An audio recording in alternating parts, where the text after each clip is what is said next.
that autism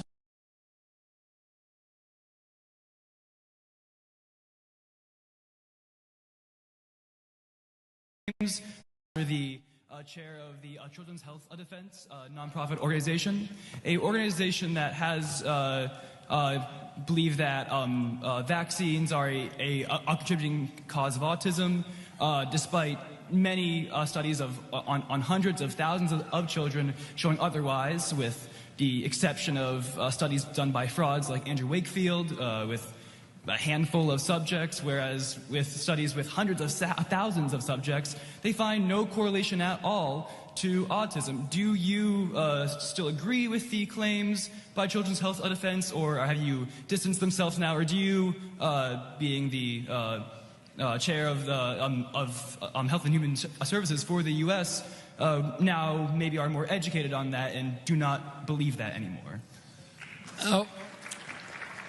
I believe what I've always believed is that we need to study the cause of autism. Now, you say that autism has, in fact, the potential for vaccines to cause autism has been studied.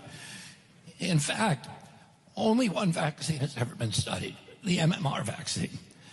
The 20 doses of the 7 vaccines that are given during the first year of life, the DTP, the HIV, the hepatitis B, the pneumococcal vaccines, and the polio vaccines have never been studied.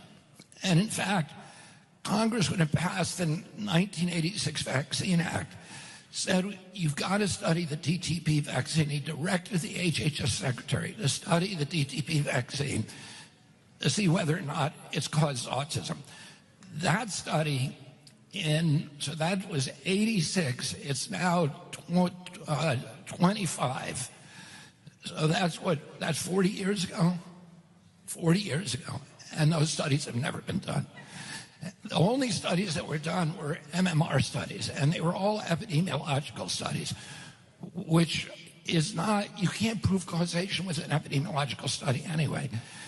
And in 2017, the Institute of Medicine looked at all of the MMR studies, and they threw out all but 4 of them.